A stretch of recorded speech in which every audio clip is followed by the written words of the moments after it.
It's time to talk Utah State football with the head coach of the Aggies, Bronco Mendenhall, on 97.5 The KSL Sports Zone.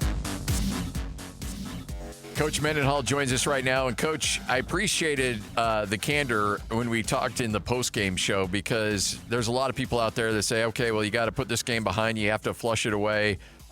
Losses like this sting, and they're going to stick around a little bit. I guess it just depends on, how you're able to overcome that and handle adversity, because the memory of this one probably won't go away anytime soon. No, I don't think it goes away ever. There's a few in my coaching career that, have the makings of one like that. But the team had tried so hard throughout the week. They executed so well in practice, carried that and translated to really where they played well enough in what I've kind of been calling like 2 4/5 of the phases, not 3 phases. And one of the areas that we were most confident and had been the best all year in, for whatever reason, didn't hold on that day. And there wasn't a team member or a staff member that expected to walk out of there without the win with 2 seconds to go and kicking a field goal. And then after stopping them in overtime, they missed the field goal. And we just really believed and prepared to win and didn't. And had been working so hard to perform at a really high level on the road and with so much at stake down the stretch. Certainly disappointed, and it hurts, and that's also part of college athletics, and it's part of life, is dealing with that. It's got to be tough to be a kicker in that moment on the road, really tough. How do you handle Tanner Rinker after that, Coach, and how does the team handle Tanner Rinker? Because you're going to really need him here for the next couple weeks. Yeah, we are. So I texted Tanner and basically just reinforced my support, care, and love for him. And I think the three words that I used with him are learn, grow, and become. And that happens through challenges, it happens through setbacks, and it happens through being stretched to the point where, man, you're not sure you can make it. And he's received great support from our team. I was going to address our team performance this morning in the team meeting, which happens at 7 early in the morning. And I asked Tanner to come in prior, just letting him know I was going to be addressing that in the team meeting. Wanted to make sure that he knew that it wasn't personal, nor would I make it that way. But I'm talking about the outcomes, but also operation and things we can do better. And so really just transparency, honesty, decency, treating people with respect, knowing they're trying their very best. It's different if a player or a person isn't trying as hard as they can for the team or themselves to help the team. When they are and they possibly fall short, that's a completely different correction style, and that's this one. There's just respect, there's love, there's diligence. Now there's the focus on what can be improved and what possibly went wrong, and then you just simply move forward. And that would be the same if it was a quarterback, a corner, an offensive tackle struggling in protection, whatever. That just happens to be probably in those settings the most visible position in sport when the game's on the line, and much like a free throw shooter, except probably even bigger stakes. Yeah. I don't think it's possible for Bryson Barnes to give you more than what he's already given you. He's just gutty, heroic, whatever words you want to use, really encompasses how well this young man's playing right now.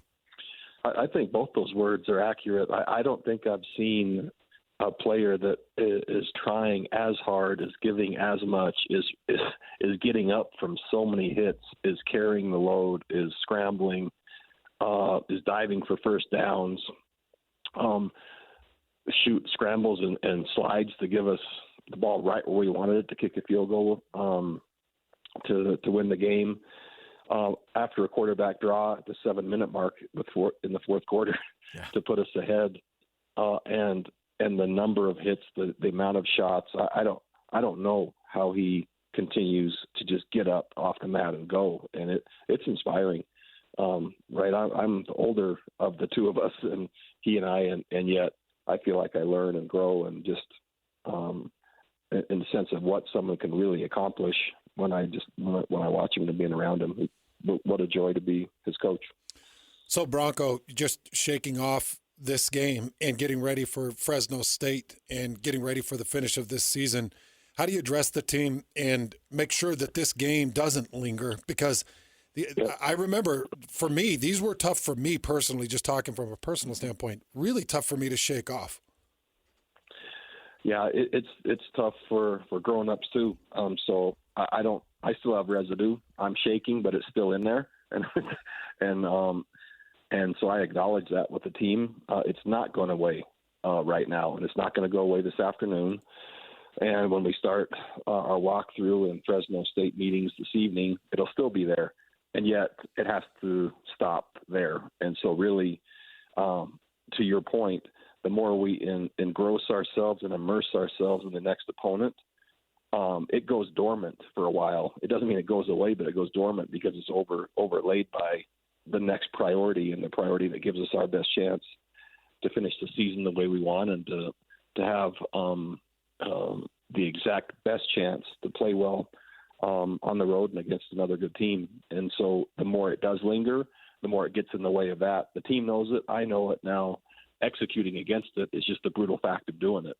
And I call it out when I see it in practice. I prepare the team for it. I look for signs in body language. And it's just matter-of-factly taken head on, no matter how difficult it is. When you're in the course of a game and you see body language that may be not where it needs to be, how do you address that mid-game? But really difficult, and rarely does it change mid-game. Just simply encouragement. Now, if it happens to be maybe a few times in my career, there might have been someone disgruntled or angry or whatever. That's a different conversation.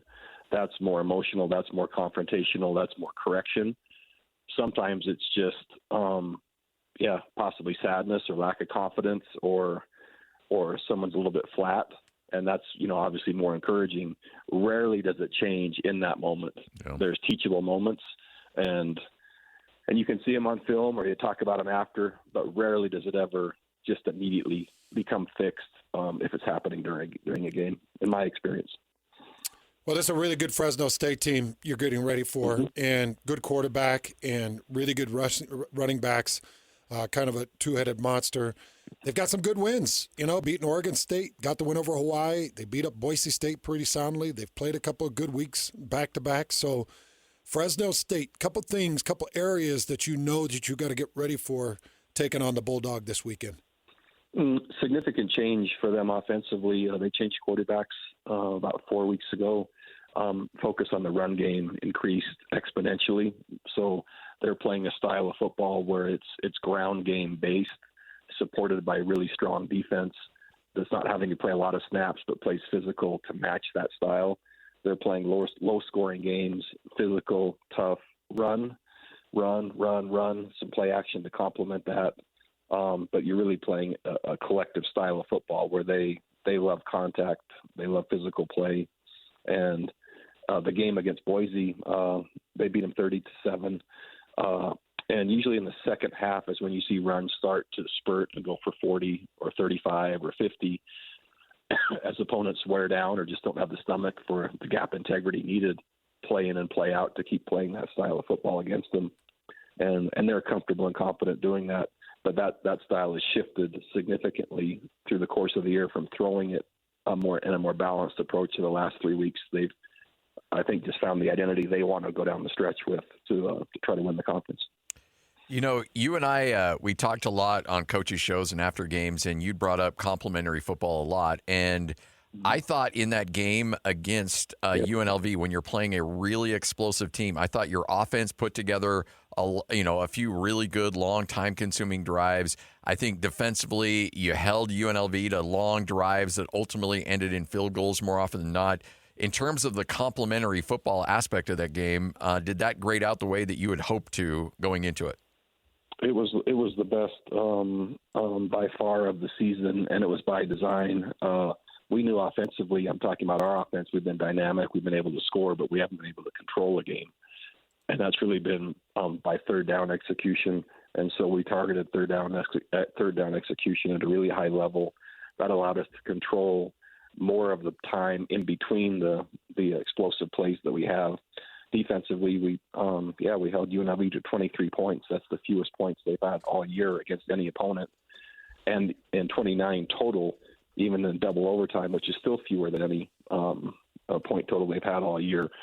So, again, the plan traveled and was executed and went exactly as we wanted it to, other than just, finishing with the field goals. Well, Bronco, this team, regardless of the outcome, this team is a pleasure. It's a joy. It's fun to watch, and it's fun to watch because they play with so much heart. I can't imagine you've had teams play with this much heart, win or loss. It just feels like this. It's gritty from going from Olaval to Bronson to everybody in between. It just feels like it's a team full of heart. I love my team. They're tough, they're resilient, and man, do they care for each other. For anyone that didn't see the significant injury we had to Titan Saxon while he's on the ground, and our team comes out in unison and stands around him singing Tongan hymns to a silent stadium as their tribute to a kind of a fallen teammate. It was one of the most powerful experiences I've ever been part of, and not only in my life, but certainly in sport. These kids, they love each other. They're trying like crazy. They want great football here at Utah State. They want to finish the season in a magnificent way, and they want to do their best. So it's just my pleasure, and I certainly feel the responsibility and stewardship to give them their best chance in every possible way, just because of how much they're investing. His family put out some Instagram reports, and it feels like the news initially seems to be pretty good on Titan. It is. There's a cognitive function. There's the neurological part is improving in terms of walking and having feeling in legs and arms and etc. There's some residual in terms of concussions and probably memory loss and things like that from the event, but progress for sure. And just really, really happy about that. Well, Coach, we appreciate it. Thanks for joining us as always. Look forward to catching up with you again later in the week. Thanks, Coach. Thanks so much. See you. Bye. There he is, Bronco Mendenhall.